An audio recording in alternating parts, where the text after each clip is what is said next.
Moving forward students, हम discuss करते हैं physical property, structure and preparation of alkyl halides को वन बाय वन देखते हैं। स्टूडेंट्स, फिजिकल प्रॉपर्टीज, स्टूडेंट्स याद रखिएगा कि जो आपका हेलोजन और कार्बन का आपस में बॉन्ड होता है ये पोलर होता है। पोलर क्यों होता है आप अच्छी तरह जानते हैं, इलेक्ट्रोनेगेटिविटी डिफरेंस की वजह से। इलेक्ट्रोनेगेटिविटी डिफरेंस की वजह से स्टूडेंट्स ये होता है कि हेलोजन क्योंकि इलेक्ट्रोनेगेटिव स्पीशीज़ हैं इन नेचर, तो ये क्या करती है कि इलेक्ट्रॉन डेंसिटी अपनी तरफ खींच लेती हैं। जब वो इलेक्ट्रॉन डेंसिटी अपनी तरफ अट्रैक्ट कर लेती हैं तो उनके ऊपर पार्शियल नेगेटिव चार्ज आ जाता है और कार्बन एटम के ऊपर आपके पास पार्शियल पॉजिटिव चार्ज आ जाता है, तो एज अ रिजल्ट एक पोलर नेचर हो जाती है। इस पोलैरिटी की वजह से स्टूडेंट्स मेल्टिंग और बॉइलिंग पॉइंट्स अल्काइल हैलाइड्स के फेयरली ज़्यादा होते हैं as compared to that of alkanes. यानी कि स्टूडेंट्स जैसे जैसे मॉलिक्यूलर मास बढ़ता चला जाता है, यानी कि हायर अल्काइल हैलाइड्स की तरफ आप चलते हैं, तो इनके अंदर ट्रांजिशन आती रहती है, यानी कि गैसेस से लिक्विड्स में कन्वर्ट हो जाते हैं, देन लिक्विड्स से आगे पार्शियल सॉलिड्स में ये कन्वर्ट हो जाते हैं, सेमी सॉलिड्स में कन्वर्ट हो जाते हैं। तो ये तो हो गए स्टूडेंट्स एक ब्रीफ इनका ओवरव्यू के फिजिकल प्रॉपर्टीज़ पे क्या अफेक्ट आता है एक पोलर बॉन्ड होने की वजह से। देन स्टूडेंट्स हम स्ट्रक्चर को थोड़ा सा डिस्कस करते हैं। स्टूडेंट्स, आपको अच्छी तरह पता है कि आपका जो कार्बन एटम जिससे आप डील कर रहे होते हैं, फॉर एग्जाम्पल आपके पास है methyl chloride, methyl chloride CH and then H।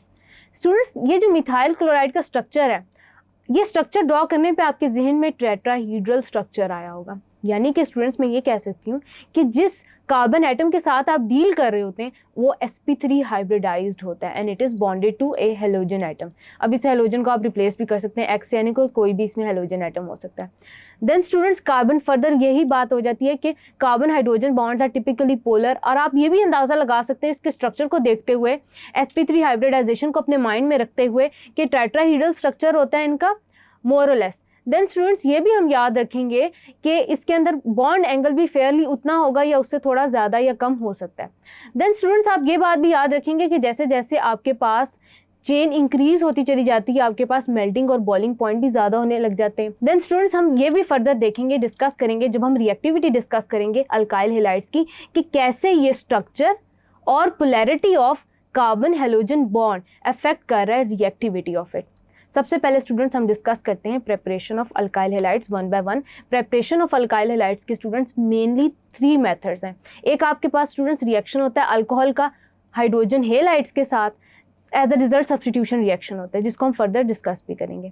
उसके अलावा स्टूडेंट्स आपके पास अल्कोहल्स का रिएक्शन होता है हेलोजनेटिंग एजेंट्स के साथ, और वो कौन से हैं उनको हम डिस्कस करते हैं। देन स्टूडेंट्स आपके पास एक रिएक्शन आ जाता है जिसको आप पहले भी डिस्कस कर चुके हैं thoroughly, that is halogenation of alkanes in the presence of UV light. सबसे पहले स्टूडेंट्स जो आपके पास रिएक्शन है वो एक सब्स्टिट्यूशन रिएक्शन है। वो कैसे? जिंक क्लोराइड की प्रेजेंस में हो रहा है, हाइड्रोजन हैलाइड के साथ हो रहा है, यानी कि हाइड्रोजन हैलाइड यहाँ पे ज़्यादातर हाइड्रोजन क्लोराइड होता ये है स्टूडेंट्स आपके पास कि zinc chloride in acidic medium यानी कि सल्फ्यूरिक एसिड या हाइड्रोक्लोरिक एसिड की प्रेजेंस में रिएक्ट करता है आपके पास अल्कोहल के साथ। जैसे फॉर एग्जांपल स्टूडेंट्स हमारे पास यहाँ पे इथाइल अल्कोहल है। इथाइल अल्कोहल के साथ जब रिएक्शन होता है हाइड्रोजन हैलाइड के साथ तो होता है ये कि आपका ये OH ग्रुप सब्स्टिट्यूट हो जाता है, ये हाइड्रोक्सिल ग्रुप सब्स्टिट्यूट हो जाता है इस हैलाइड एटम के साथ या हेलोजन एटम के साथ। एज अ रिजल्ट आपके पास इथाइल हैलाइड बनता है, इथाइल हैलाइड, या अगर मैं स्पेसिफिकली क्लोरीन के लिए बात करूं तो it will be ethyl chloride. तो स्टूडेंट्स रिएक्शन में हमारे पास ये हुआ कि OH group of that of ethyl alcohol was substituted with the halogen group of that of hydrogen halide। आगे चलते हैं स्टूडेंट्स, डिस्कस करते हैं reaction of alcohols with halogenating agents. Students जब मैं कह रही हूँ हेलोजिनेटिंग एजेंट्स, आई मीन कि वो एजेंट्स या वो रिएजेंट्स जो कि हेलोजन को रिप्लेस कर सकें अपने अंदर से, यानी कि आपका जो ऑर्गेनिक कंपाउंड जो आप यूज़ कर रहे हैं फ्रॉम अल्कोहल प्रिपरेशन हो रही है, तो कैसे जो हाइड्रोक्सिल ग्रुप है उसको हेलोजन एटम से सब्स्टिट्यूट किया जाए, यानी कि आपके पास अल्काइल हैलाइड कैसे रिप्लेस हो। Then students alcohol reacts with thionyl chloride in pyridine as a solvent to give alkyl chlorides.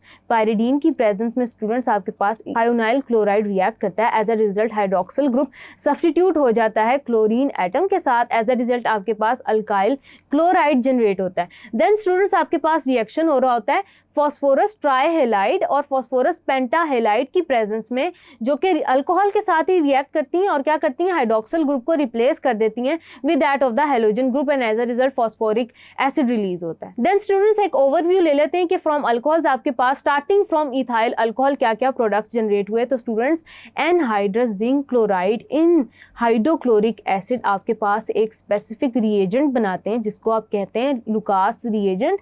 और स्टूडेंट्स नेक्स्ट चैप्टर में आप डिस्कस करेंगे कि लुकास टेस्ट कैसे डिफरेंशिएट करता है डिफरेंट अल्कोहल्स को एक दूसरे के अंदर थॉरली। देन स्टूडेंट्स ये वाला जो रिएजेंट है आपके पास, जिसको लुकास रिएजेंट मैं कह रही हूँ, जो कि स्टूडेंट्स आपके पास है anhydrous zinc chloride in hydrochloric acid solution आपके पास जनरेट करता है इथाइल क्लोराइड। देन स्टूडेंट्स आप थाइनाइल क्लोराइड को जब यूज़ करते हैं तो एज अ रिजल्ट आपके पास दोबारा से इथाइल क्लोराइड जनरेट होता है। देन स्टूडेंट्स आपके पास इथाइल ब्रोमाइड जनरेट होता है जब आप फॉस्फोरस ट्राईहेलाइड से डील कर रहे होते हैं। Then students in the presence of phosphorus trichloride and phosphorus pentachloride आपके पास जनरेट हो रहा होता है ethyl chloride once again. Then students आपके पास फॉस्फोरस ट्राई आयोडाइड की प्रेजेंस में आपका जो हाइड्रोक्सिल ग्रुप होता है अल्कोहल का, वो कन्वर्ट हो रहा होता है आपके पास इथाइल आयोडाइड में CH3 CH2I। देन स्टूडेंट्स इसमें आपके पास जो रिएक्शन में बायो प्रोडक्ट्स आती हैं उसमें SO2 है आपके पास। देन स्टूडेंट्स यहाँ पे आपके पास फॉस्फोरस एसिड या फॉस्फोरिक एसिड होता है HPO3। इस केस में भी स्टूडेंट्स यही होता है आपके पास HPO3। देन स्टूडेंट्स आपके पास मुख्तलिफ से प्रोडक्ट्स आते चले जाते हैं। ये तो हो गया स्टूडेंट्स एक ब्रीफ ओवरव्यू कि कैसे अल्कोहल से आपने जनरेट किए डिफरेंट अल्काइल हेलाइड्स। अब हम डिस्कस करते हैं हेलोजनेशन ऑफ अल्केन्स। स्टूडेंट्स आप पिछले चैप्टर्स में डिस्कस कर चुके हैं एक पर्टिकुलर रिएक्शन जो कि इन द प्रेजेंस ऑफ सनलाइट हो रहा होता है। वो इन the presence of sunlight students होता ये कि क्लोरीन ऐड कर देता है, रिप्लेस कर देता है with that of the hydrogen of alkanes. ये भी एक तरह का सब्स्टिट्यूशन रिएक्शन है। क्यों? क्योंकि अल्केन का हाइड्रोजन रिप्लेस हो रहा है with that of halogen atom. By the action of chlorine और bromine alkanes are converted into alkyl halide students. और ये एक सीरीज ऑफ रिएक्शन होता है।